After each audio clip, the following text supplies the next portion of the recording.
Hi hello అందరికీ welcome back to our channel. ఏమేంటబ్బా ఏదో వేడి వేడిగా సూప్ ఉన్నట్టుంది, కానీ అదేదో గ్రీన్ కలర్లో ఉంది, ఏంటో అర్థం కావట్లేదు కదా. ఇది వచ్చేసి మునక్కాడ సూప్ అన్నమాట. ఇది మనకి బోన్స్కి, మోకాళ్ళ నొప్పులకి, ఓవరాల్గా మన హెల్త్కి చాలా మంచిది. చాలా హెల్త్ బెనిఫిట్స్ ఉన్నాయి. సో ఇది ఎలా చేయాలో నేను చూపిస్తాను, ఫుల్ వీడియో చూసేయండి. అయితే చూస్తున్నారు కదా, ఇక్కడైతే నేను కుక్కర్ పెడుతున్నాను అన్నమాట. మునక్కాడ ముక్కలు మంచిగా పొట్టు తీసుకొని మంచిగా చిన్న చిన్న ముక్కలుగా కట్ చేసేసుకొని పెట్టుకున్నాను అనమాట. కుక్కర్లో వేసిన 2 కప్స్ ఆఫ్ వాటర్ అయితే వేసేసిన.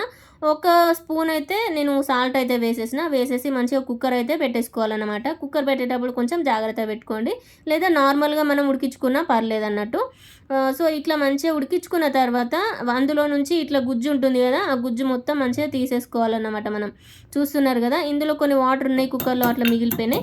అండ్ నెక్స్ట్ వచ్చేసి నేను ఇక్కడ మిరియాలు ఇంకా లవంగాలు అయితే మంచిగా నూరుతున్నా అన్నమాట. చూస్తున్నారు కదా, పెప్పర్ అన్నమాట, బ్లాక్ పెప్పర్ అంటారు కదా. సో అది నెక్స్ట్ మనం ప్రాసెస్ ఏంటంటే, ఇక్కడ మంచిగా స్టవ్ అయితే ఆన్ చేసేసుకొని మంచిగా చిన్న కడాయి అయితే పెట్టేసుకొని అందులోకి కొంచెం లైట్గా ఆయిల్ వేయాలి. ఇది సూప్ కాబట్టి ఎక్కువ ఆయిల్ వేయద్దు, అంత ఆయిల్ ఉంటుంది. కొంచెం ఆయిల్ వేసి మంచిగా చిన్న చిన్న కట్ చేసుకున్న ఆనియన్స్ వేసేసుకొని అందులోకి జీలకర్ర కూడా యాడ్ చేసుకోవాలి.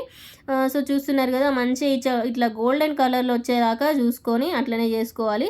తర్వాత ఇక్కడ చూస్తున్నారా, నేనైతే మిక్సీ జార్ తీసుకున్నా. ఇందాక మనం తీసుకున్న గుజ్జు ఉంది కదా, అదైతే మిక్సీ జార్లో వేసేసి ఒక్క మిర్చి వేస్తున్నా, పచ్చిమిర్చి అండ్ కరివేపాకు కూడా వేసిన. ఇందాక మనం ఫ్రై చేసుకొని పెట్టుకున్న ఆనియన్స్ ఉన్నాయి కదా, మంచిగా గోల్డెన్ కలర్లో ఫ్రై అయినాయి, అదైతే వేసేసిన.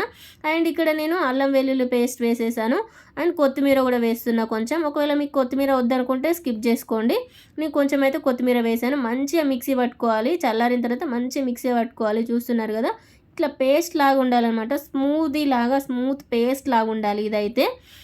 సో ఇట్లా అయితే చేసుకోవాలి. చేసుకున్న తర్వాత ఇందాక మనం మిగిలిన వాటర్ ఉన్నాయి కదా కుక్కర్లో, అలానే అదైతే అందులోకి వేసేసుకొని వేరే ఒక బౌల్లోకి తీసుకొని, ఇదైతే మనం ఇక్కడ కడాయి పెట్టేసుకున్నాం కదా, పెట్టేసుకొని మంచిగా మళ్ళీ ఇట్లా మనం మరగనివ్వాలి. ఎందుకంటే పచ్చి ఉంటుంది మనకి. ఇక్కడ కొత్తిమీర యాడ్ చేసినాం కాబట్టి పచ్చిగా ఉంటుంది. అండ్ మనకి ఆల్రెడీ మనం మునక్కాడ అయితే ఉడకబెట్టేసినాం, అందులో గుజ్జు అయితే తీసుకున్నాం కదా. అయినా కూడా మనకు కొంచెం పచ్చి వాసన మొత్తం పోవడానికి మనం ఇక్కడ మంచిగా ఇట్లా మంచిగా హీట్ చేస్తున్నాం అన్నట్టు, మంచిగా కలుపుకోవాలి. ఇందులోకి సాల్ట్ అయితే నేను కొంచెం యాడ్ చేసుకున్నా, తక్కువ అయినట్టయితే. ఇందాక మనం ప్రిపేర్ చేసుకున్న లవంగాలు మిరియాల పొడి అయితే ఇందులోకి వేసేసి మంచిగా మిక్స్ చేసుకోవాలి. ఇట్లా ఎంత మంచిగా మిక్స్ చేస్తే అంత మంచిగా అవుతుంది అన్నమాట సూపు.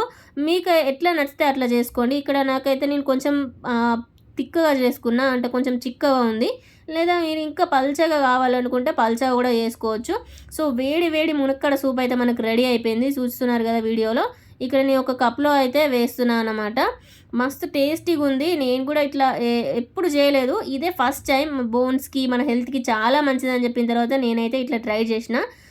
చాలా బాగుంది టేస్ట్ అయితే. ఇక్కడ నేను కొత్తిమీరతో గార్నిష్ చేసిన. ఈ కన్సిస్టెన్సీ అయితే ఇట్లా ఉంది, చూస్తున్నారా, ఇట్లా అయితే కన్సిస్టెన్సీ ఉంది. అండ్ కారంగా చాలా టేస్టీగా ఉంది. నాకైతే బాగా నచ్చింది.